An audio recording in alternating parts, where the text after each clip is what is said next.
leaves behind through his cherished book collection. And guests. We are honored to welcome each and every one of you, the late Mr. Mauro Samaravira, the members of the BCI's. On behalf of the Banda Nayak Center for International Studies, it is my honor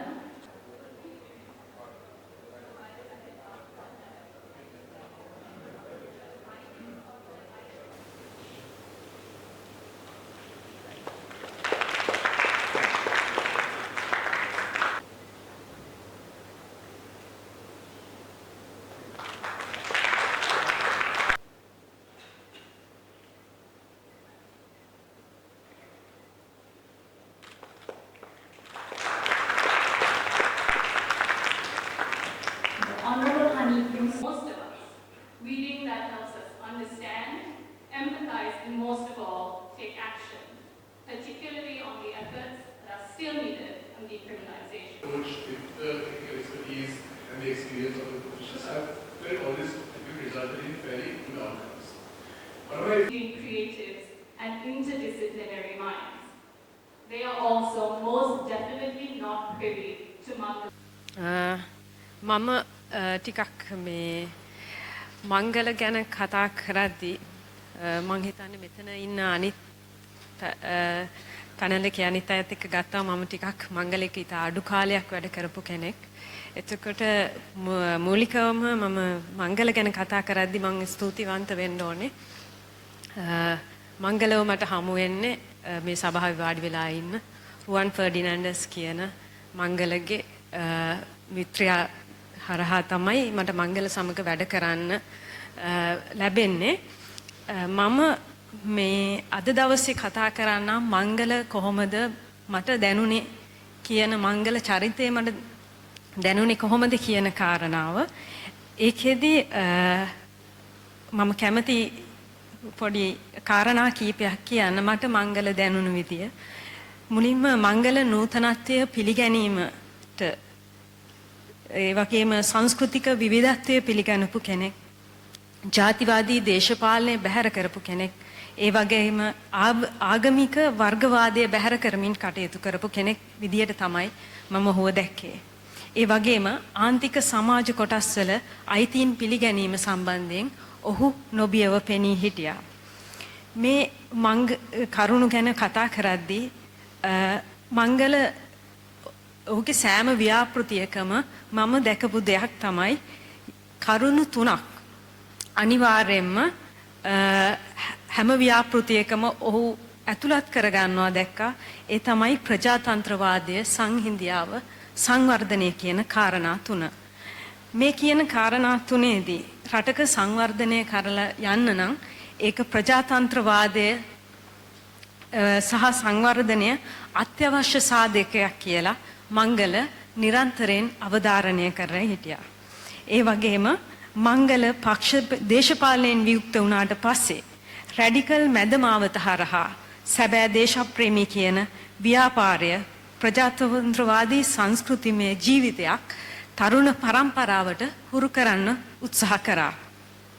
තරුණ තරුණියන් සමග නව ප්‍රජාතන්ත්‍රවාදී රැල්ලක් ගොඩනගන්න ඔහු උත්සාහ කළා. සියලු ජාතීන්ට ආගම්වලට ලිංගිකත්වයට ගරු කිරීම සැබෑ දේශප්‍රේමියෙක්ගේ ශික්ෂාවක් බව මංගල කිව්වා.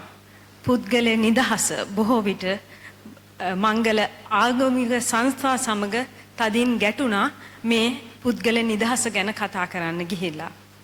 ඒ වගේම ඔහු අනෙක් දේශපාලකයන් තුල නොදකින සුවිශේෂී මෙන්ම ආందోලනාත්මක ප්‍රකාශ සෑම අවස්ථාවකම සිදු කරන්න පැකිලුණේ නැහැ. ඒ වගේම මංගලගේ රැඩිකල් සෙන්ටර් කියන මධ්‍යස්ථානයේ ඔහු මෙන්න මේ වගේ වැකියක් පුවරුවක් ප්‍රදර්ශනය කළා තිබ්බා. එහි තිබ්බේ මෙහි සර්ලා, මැඩම්ලා, මිස්ලා, අංකල්ලා, ඇන්ටිලා නොමැත. නම කියා ආමන්ත්‍රණය කිරීමට තරම් නිදහස් වෙන්න කියලා. ඒ වගේම කවදාවත් දේශපාලඥයන්ට වඳින්න එපා කියලා මංගල තරුණ තරුණියන්ට පැවසුවා. තරුණ තරුණියන්ගේ තව දේශපාලඥයෙක් ඉදිරියේ කොන්ද නවන්න එපා කියන ඒ හයිය දුන්නේ මංගල. මම හිතන්නේ ඒ වගේ ආමන්ත්‍රණ තරුණ අය ඊටමත් වේගින් වැළඳගත්තා සහ මංගල වෙනස් දේශපාලඥයෙක් විදියට දකින්න ඒ කාරුණු හේතු කාරණා වුණා. ඒ වගේම මංගල තමන්ගේ ලිංගික නැමියාවන් ගැන චෝදනා නගද්දී ඔහු ඊටාත්ම සැහැල්ලුවෙන්ම මෙන්න මේ වගේ උත්තරයක් දුන්නා. ඔහු කිව්වා ලේ උරා බොන කූඩැල්ලෙක් වෙනවට වැඩිය සමනලෙක් වෙන එක ඔහුට ආඩම්බරයක් කියලා. මම හිතන්නේ මේ වගේ දේවල් වලින් මංගල ඒ තරුණයන්ගේ සිත ආකර්ෂණය කරගත්තා ඒ පක්ෂ දේශපාලයෙන් බැහැර වෙලා ඉන්න අවස්ථාවේ. ඒ වගේම මට නූතන මංගලගේ මේ නූතනත්වයේ වැළඳගත් විශාල පරිචයක් තිබ්බ දේශපාලනඥයෙක් කියලා තමයි මගේ හැඟීම. ඒ වගේම මංගල රැඩිකල් ප්‍රජාතන්ත්‍රවාදියෙක්. ඒ ප්‍රජාතන්ත්‍රවාදීත්වය ලංකාව තුල ඇති කරන්න, පුළුල් කරන්න ඔහු නොකඩවා මේ සමාජයක හැප්පුණා, ගැටුණා කියලා තමයි මගේ අදහස. නූතන ශ්‍රී ලංකාව ගොඩනැගීම වෙනුවෙන් මංගලගේ භාවිතාව අපි අලුතින් සිටිය යුතුයි. ජනප්‍රියවාදී ජාති ආගම් අනන්‍යතා දේශපාලනය වෙනුවෙන් මනුෂ්‍යවාදී දේශපාලනය වෙනුවෙන් මංගලගේ දැක්ම එදාට වඩා අවශ්‍යව පවතිනවා. ඒ වගේම අපි විශ්වාස කරනවා ඒ තමයි මංගල ජීවත් වුණ මංගලට වැඩිය මියගිය මංගලගේ මතවාදය මේ වෙද්දි ප්‍රබල වෙලා තියෙනවා කියන එක. මම පොඩි මංගල ආස කරන මංගල කියපු කතාවක් මම ආස කරන පොඩි කතාවකින් මගේ කතාව අවසන් කරන්න. මංගල කියපු කතාවක් තියෙනවා. දේශපාලනය කියන්නේ ඩිසයිනින් වැඩක්. ඒකත් කලාවක්. මිනිස්සුන්ගේ ජීවිත සැපවත් කිරීම තමයි දේශපාලනය කියලා. එය මිනිස් ජීවිත දුක්බර කරන එකක් නොවිය යුතුයි කියලා මංගල කිව්වා. ඉතින් මම විශ්වාස කරනවා මේ විදිහේ පරිචයක් ලැබිච්ච දේශපාලඥයෙක් ලංකාවේ අපට ටිකක් දකින්න ලැබෙනවා අඩුයි. අපි දැනටමත් ලීඩ කණ්ඩායම විදියට මංගලගේ මතවාදය වෙනුවෙන් ඉදිරියට සටන් කරනවා සහ ඔහුගේ මතවාදය පතුරවන්න කටයුතු කරනවා. ස්තුතියි. I just want to say a few words about Mangala. We all know that Mangala was a unique person. Unique as a human being in that he had exceptional talents. He was an artist, a creative person. He was also an extremely humane person, but unlike many artists, he was also a very practical achiever. Many artists I know have lots of good ideas, creations, but when it comes to practically implementing what they believe in, implementing policies, they fail. Mangala was an achiever and he could practically implement what he believed in. He was honest, he hated dishonesty. He was full of integrity. He was a democrat. He believed in freedom, as all of you said, and he was fiercely passionate about what he believed in. I can relate many incidents of Mangala getting very angry and passionately angry when he saw acts of racism or injustice, corruption, and in that Mangala and I shared a lot. He also, through all this, loved fun. I will come back to that later. Mangala was a person, as you said, Murad, who believed in policies. He wasn't just a man who spoke nice words like most of our so-called politicas. He actually conceptualized policies. He had a vision about what he wanted to do, and he had, as I said, the ability to implement it. It must have come from all his reading, and I suppose because he was an intelligent man. So it was very easy to work with Mangala. when we worked together and I had to lead many projects, Mangala was the first person I would invite for discussions and put my idea forward and say, go now and think about it and tell me how to do it, and he would come back with a brilliant idea. One example of it is the whole ethnic question. I came into power screaming against racism and the non-resolution of the ethnic issue in Sri Lanka, and I won't go into all the details. And as soon as we came, we started evolving policies were already done, but developing them, developing a constitution, an entire policy to accord the minorities their rights and all this. And then I noticed we managed to persuade our political party, which was Mangala's and mine, the Sri Lanka Freedom Party, to accept, to stop going and sitting under every bow tree against any suggested resolution to the ethnic problem, which they were doing at that time, and persuaded the entire party, including its president, to accept that this must be resolved in this manner, and all this. And then I noticed that when we were trying to implement the policies, especially the new constitution, there was some objections, not much, but some Buddhist monks marching on the streets, the opposition political party insidiously most times and openly at other times opposing it, and all this. And then we had a survey done. I'm not going to go into the details, but Mangala played an extremely important role in this. This is what I want to talk about. I had a survey done by a foreign company, of an opinion survey amongst the Sinhalese people. There was no point in doing it amongst the Muslims and the Tamils, because I knew to a man and a woman they would say yes to the new constitution. And anyway, the war was going on, so surveys couldn't be done in the north and east. And the result was that only 23% of the people, mainly Sinhalese, agreed with our new constitution and agreed that the ethnic problem should be resolved with peaceful political negotiations. They said, go ahead with the war. When I saw the results, I said, this can't be so. Because I had worked a lot in the villages for 20, 30 years, and I knew that a normal Sinhala person did not think like that. So I said, I invited Mangala and altogether 19 MPs and ministers who I knew were fully with me on this, in this line of thinking, and I said, this is the situation, these are the results of the survey, but I'm quite sure that the Sinhala people don't really believe this. The politicians have not dared speak the language of peace to our people. They only spoke the language of hatred and war. So I want you to tell me how we can go to the people with all kinds of creative programs. I had, of course, been doing a lot of talking about this, and at every election I got a bigger majority.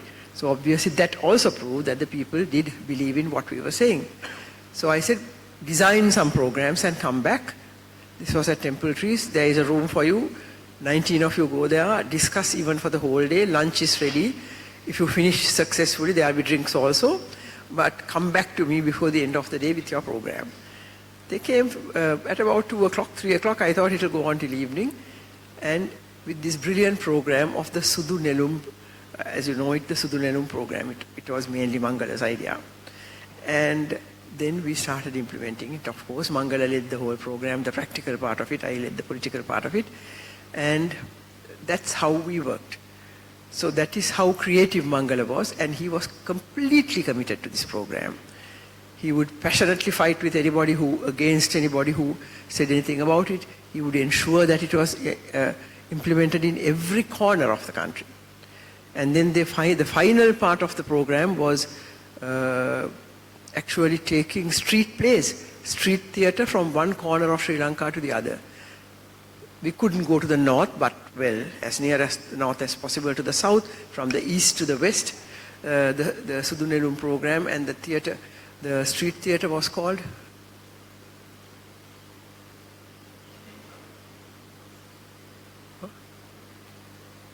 the Sinhalese word Tavalama, the Sinhalese word for caravan. They went by caravan with the program. It was not really a caravan, but went from one end to the other, performing in places, at bus stands, in railway stations where people would gather in the evenings or early morning with the message of peace. And at the end of 2 years after all this, of course we also did a lot of seminars for public servants, for all types of people, where there are people like us would speak. At the end of exactly 2 years, the same foreign company came back and did a similar survey. The 23% of the people who said we want war and not peace, well, I'm putting it rather crudely, it went up to 68% of the people, the Sinhala people, saying we will vote for the new constitution. And a lot of it was Mangala's doing. Lots and lots of things were part of the program. Of course, the brick for a book, that was rebuilding the Jaffna library and all that. Of course, I was part of it and giving it leadership, and giving some ideas. So this was the man Mangala was, and he was totally dedicated to this, up to the point of taking the constitution to parliament and getting hooted out of parliament, and the constitution being burnt and burning balls of paper being thrown at me. So that was why we could not implement it. That's another story. I'm writing about it. So this is the kind of person Mangala was, and give him anything to do, he will do it very well if he liked it. Otherwise he would say, madam, this is not my area, give it to someone else. He was not jealous. He was very generous hearted. All of you who knew him would have known this.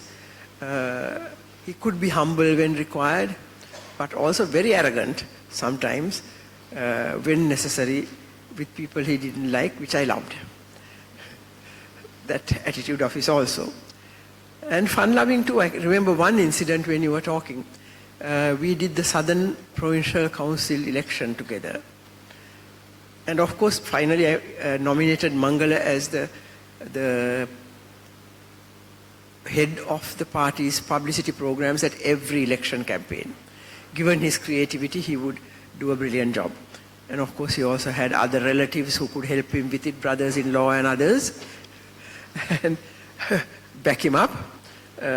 So this was a Southern Provincial Council election, and the system was that I had to lead that. I would go from district to district, the 3 southern districts, doing about 20 meetings a day. And the last meeting would end up at 2 o'clock in the morning. But people were still waiting to hear. When we were doing Mathura district, when Mangala was leading Mathura district then for our party, we would go on and be very tired. And it was during the very hot season. I think it was February, March of the year, which is very hot in the southwest. And towards the end, Mangala would say, madam, before we go for the late evening meetings, which starts at about 10, 11 at night, shall we have a dip? And I would jump at it because he and I both love the sea. And we would go to Pulhena beach and have a good long swim on the beach, have some wine, and then have a shower, get dressed and go for the next meetings till 2 o'clock in the morning. Now the party people, we didn't have security people. The then government didn't give us any security, and so much better. The other party ladies and all who were there on the beach saying, Mangala Muthuwata pissu me madam ta mono hari unot ape monawada kiyanne me madam delay and all that. And we were swimming away in the sea. So this was Mangala, and this is what we shared. And Mangala is the only man who was not a boyfriend or a husband that I have spent several holidays abroad with, alone, just Mangala and I, visiting various countries, and had a whale of a time. So Mangala was a many-faceted human being, and that was, I think, what was interesting in Mangala, and that was what made Mangala. He had many talents, he was able to appreciate many things, and as you said, he read a lot. But I think quite apart from that, he had that in his character. So I can go on, but I will not. I just wanted to say a few things because I was told only last night that I had to say some words, and I fought with Chanchala for not telling me earlier because last few weeks I've been under terrific stress for various reasons. And I couldn't get my thoughts together, I couldn't focus. But when the four of you spoke, I was somewhat inspired. And I can see our friends, I'm sure Iran can relate many stories about the times from 2015 onwards when we worked together and fought an election together. That was a very difficult time. We were fighting a dictatorial government, trying to defeat them. And during that time, oh gosh, how much Mangala worked. From 2010, he was trying to bring me back into politics. I was out of it. And say, you have to come, you have to come. And I can remember one day I said, I am not coming back. He burst out crying. And the other friends who were there have made a big joke of it. So, and of course, when we worked together, we worked very dedicatedly and won the election also. And then he was very passionate about what he believed in and very, very loyal to his beliefs. He was not an opportunist. He would never, ever betray his principles, which was one of the most, I think, valued things in Mangala. Isn't that so? He would never betray his own principles, even at his own cost. He got sacked from governments for not betraying his principles, and so many other things happened to him politically because of that. And right at the end, I met Mangala a few days before he was diagnosed with COVID. And I said, Mangala, now you have declared that you're out of politics. I have declared so also a little before you. What are you going to do? And then he said, Madam, I am going to work for young people to build up leaders. I said, how strange, I have already begun to do that. So the two of us had the same thoughts at the same time, roughly. He was doing it, he had his own way of doing it, I had my own way of doing it. And now that has ended up in an academy for leadership and public policy in this institution. And if Mangala lived, this whole program would have gone a long way. Finally, I would like to say, if Mangala lived, this country would have been very different. Even the government would have been different. That's all I like to say. And thank you very much for giving me this chance. And there are so many other things I thought of. Chanchala, when you forced me to say these things, maybe we will talk about it some other time and record it or something. Thank you so much for listening, for giving me your ear, and for organizing this event, for your very generous contribution to our library. And as a Buddhist, I will say, Mangala Niwan Suwa Labewa.